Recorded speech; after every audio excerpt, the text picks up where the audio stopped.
Could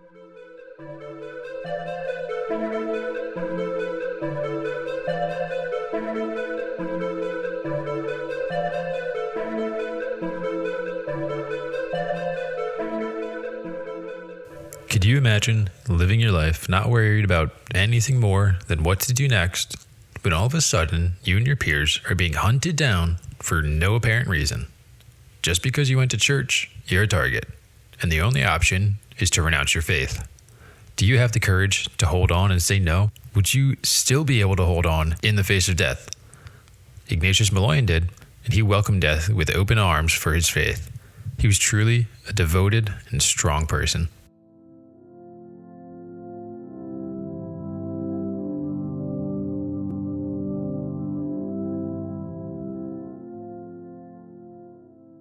Howdy all, and welcome back to another episode of the Sanctified Podcast, the show where we explore the stories of various saints throughout history and learn about what they did and how we came to recognize them as saints today.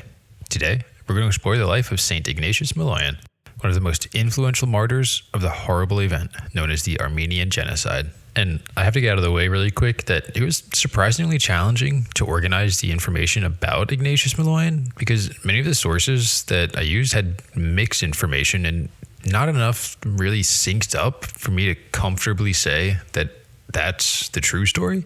I tried to mostly rely on the sources that seemed most reliable.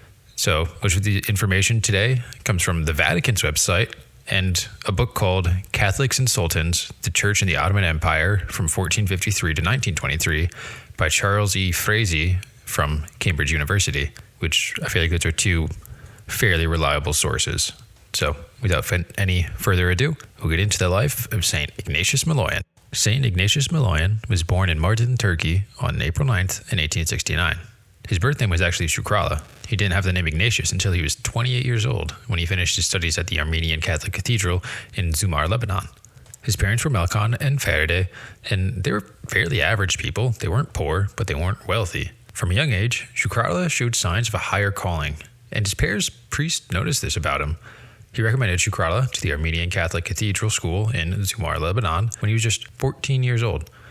Over the next 14 years, Shukrala was a dedicated student, and his faith only expanded while he was studying there. Upon finishing his schooling, he took the name Ignatius in honor of Ignatius of Antioch, and he took his vows as a priest, and he was ordained. His first assignment as a priest was in a parish in Egypt. He worked in a parish in Alexandria and at a parish in Cairo from 1897 to 1910. His reputation as a priest spread, and the people of the region really liked him. But at the same time, a revolution was underway in the Diocese of Mardin, his home, 1,000 miles away. Father Maloyan's reputation made him an ideal candidate to send to the Diocese of Mardin so that he could help quell the ongoing violence in the region. So, on October 11th, 1911, Ignatius Maloyan was elected to become the Archbishop of Mardin. The previous patriarch, which is different from a bishop or archbishop, but also fairly similar, it's a position that's used more in the Orthodox Catholic Church than the Roman Catholic Church, but it's fairly equivalent to a bishop. And the previous one, Paul Petros XIII, had resigned because there was unrest rising in the region. The Young Turk Revolution began, and in 1910, Paul Petros XIII decided that he had to resign after facing severe criticism from Catholic Armenians regarding his stance on the conflict. He didn't express any protest against those targeting him and the Catholic population, and the people kind of got irritated about that, so they pressured him. Like, they wanted him to tell others to stop targeting them, but he was just like, if I ignore it, it'll just go away, and people didn't like that. His leaving stirred the pot a lot, actually. The Sultan of the Ottoman Empire was enraged by his departure, and he declared that Paul Petros XIII was deposed and would never be allowed back. And they put in their own patriarch then. Bishop Hachadurian of Malaysia was given this position very temporarily, but it was at odds with Pope Pius X, because Pius X was already planning a new bishop to send over there, and so he immediately suspended Hachadurian. It was only after this that Ignatius Maloyan was put in this position as archbishop, but it was quite a series of events for him to get there. And by there, I mean the position, not physically there. It was a fairly plain journey to get there. It was just the series of events leading up to him being chosen to go there was pretty crazy. Anywho, upon arrival, Ignatius was determined to bring the dilapidated diocese back to its former glory because it had been kind of run down and forgotten about. But in particular, he wanted to renew devotion to the Sacred Heart. For those of you who are history buffs, you probably already know what is about to happen in this region specifically. And it's not just World War I, though that did play a large role. After the Ottoman coup d'etat in 1913, the empire became a single-party state ruled by the three pashas. Ignatius did what he could to keep everything in order and avoid any drastic events, but it wasn't enough. The Armenians, especially Christians living in Turkey, which had allied with Germany, began to be hunted down due to a few reasons: the differing national sentiments, radical ideas from the Turkish groups in power, and the religion all played a part. In 1915, the Gallipoli campaign began, and orders were disseminated from the three pashas to execute the entire Christian population. On Palm Sunday of that year, 1915, Turkish soldiers began to enter churches to arrest people who had been accused of dodging the draft and deserting, but whether it was true or not did not matter to the soldiers. They were sent on a mission, they were going to carry it out. Ignatius Maloyan wanted to stop this evil, and he expressed his support for the Ottoman Empire in an effort to stop it all from happening. On April 6th, he was even told that he would receive a medal from Sultan Mehmed V for his support. 2 weeks later, he received this medal in a public ceremony. During the ceremony, Ignatius once again expressed his support for the Sultan and said that he wished for Mehmed V's continued good health. He also showed support for victory over the Allies. Now, whether he actually supported the Central Powers or was just saying what he had to survive, that's up for debate. The likes of World War I had never been seen before. That's why it was called the war to end all wars. And he could very well have just been trying to say things to keep his people alive and safe. And agreeing with the government was the best way he could do that at that time. But nothing was able to stop the inevitable. On April 24th, 1915, the horrific event that we know today as the Armenian Genocide began, and there was a mass arrest of Armenian citizens. I won't go into too much detail on everything that happened during this very dark time in history, but online resources abound with details that you could find if you're so inclined to research it.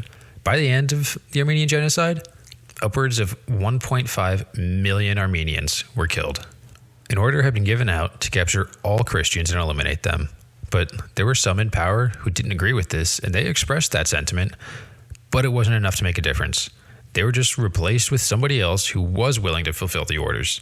Ignatius recognized what was happening, and he drafted a letter for his congregation to prepare them all for martyrdom. It may seem dark, but this was a very dark time. The letter read, "I urge you, first of all, to strengthen your faith and trust in the Holy Church, which goes back to the teaching received from St. Peter, whom Jesus Christ chose to be the rock on which he built his holy church and made from the apostles' and martyrs' blood its foundation. From where could we be granted the great gift, where our blood, we sinners, become worthy to be mixed with the blood of those holy saints? My dear children, I entrust you in God and ask you to pray for me, so that he may grant me the strength and courage till the shedding of my blood, so I would spend this perishable time in his grace and love." He didn't know when or how it was going to happen, but he knew that he was going to be killed. In his position, he was a prime target to just be used as an example. He wanted to prepare his people for what would happen to him and possibly them. And not much later than him sharing this letter, on June 3rd, 1915, Ignatius and 27 others were dragged out of the church in chains. By the very next day, there were 25 priests and hundreds of Catholics imprisoned. They went through a, quote, trial, but it wasn't a trial in the true sense of being fair. It was one group trying to force their ideas on another with like an or else mentality. The chief of the Ottoman Gendarmerie, Mamdu Bek, told Ignatius that all he had to do was convert to Islam. But Ignatius wasn't about to abandon God just because some guy threatened him to.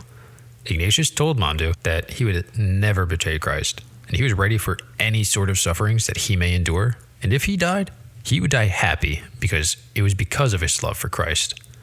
Mamdu did not take too kindly to this, and he smashed his pistol against Ignatius' head and had him thrown in jail. His hands and feet were chained to the floor, and after he was detained and unable to protect himself, the soldiers escorting him started to beat him ruthlessly. While he was being hit, he kept saying, "O Lord, have mercy on me. O Lord, give me strength." Now, this next little description can be a little graphic, so if you're squeamish, skip ahead 30 seconds and it'll be finished. But the soldiers beating Ignatius actually just grew bored of just hitting him, so they grabbed his feet and they pulled out his toenails. His mother managed to visit him on May 9th, but when she saw his condition, she started sobbing inconsolably. He was bruised, bloody. He couldn't stand because his feet were in so much pain. She just couldn't hold it in. But Ignatius tried his best to tell her that it will all be okay. On June 10th, some soldiers led by Mandu received orders to round up over 400 Armenians, including Ignatius Maloyan. After they grouped everyone up, they began on a long march through the desert. During the march, Ignatius tried to ease everyone's nerves, telling them to remain strong in their faith. When they stopped for a break, they all knelt together to pray to God and accept martyrdom with patience and courage. They all knew their fates. They just didn't know how or when. Later, Ignatius took a piece of bread that they had been given and blessed it, reciting the words of the Eucharist over it and sharing it among the people. At this time, a soldier who was escorting them said, "That hour I saw a cloud covering the prisoners, and from all emitted a perfumed scent. There was a look of joy and serenity over their faces." It was a scene that he never expected to see from people who were surely about to die. It's like the people knew it, the soldiers knew it, but they didn't show being scared. They were ready.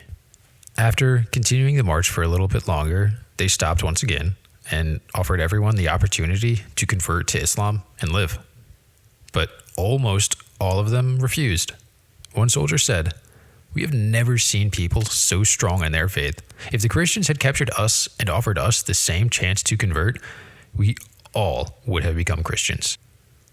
And after giving the Christians the chance to convert, the soldiers killed every single person except Ignatius Maloyan. They tried to tell him that he was the reason for everyone's death, and they again tried to get him to convert to Islam. Likely they believed that if such a highly regarded Catholic bishop converted, it would be easy to convince others to convert. But Ignatius had only this to say in reply: "I've told you, I shall live and die for the sake of my faith and religion. I take pride in the cross of my God and Lord." Enraged by this, Mamdu drew his gun and shot Ignatius. Before dying to his wound, Ignatius said, "My God, have mercy on me. Into your hands I commend my spirit." And just a short while later, Ignatius succumbed to his injuries. He's a fantastic example of just how important it is to hold on to your faith, because he was certainly terrified, but he knew that there wasn't a reason to be terrified. He was going to go see God in heaven because he was being a martyr for his faith. And because of that, he was beatified October 7th, 2001, at St. Peter's Basilica by Pope John Paul II. Blessed Ignatius Maloyan was featured on a Vatican stamp even in 2015, which I thought was a fun trivia factoid, and that happened between the beatification and canonization. But on March 31st of this year, 2025, Pope Francis announced that Blessed Ignatius Maloyan would be canonized. He was just canonized on October 19th, just about a month ago. His feast day is June 11th, and he is highly regarded in Lebanon and Armenia, as well as among just the Armenian people, though he isn't officially their patron saint just yet, and his feast day is June 11th. If you have any questions, please let me know, and I'll do my best to answer them. So, what do you think of Saint Ignatius Maloyan? What about his devotion, even when he faced certain death? I hope you found his story interesting and maybe a bit inspiring. I'm not saying go die for your faith, but I'm not saying don't be willing to die for your faith. Just use him as an example of just how true this faith is. I look forward to learning your thoughts about Saint Ignatius Maloyan, and thank you for listening. If you'd like to support the channel, you can subscribe, download the episode, like, comment, share with your friends, or send me a suggestion on a saint to check out by emailing me at sanctifiedpodcast@proton.me. You can find the show on YouTube, Spotify, Apple Music, Amazon Music, Podbean, and more. Just search for the Sanctified Podcast on whatever service, and I should have some episodes uploaded. Take care and have a wonderful day.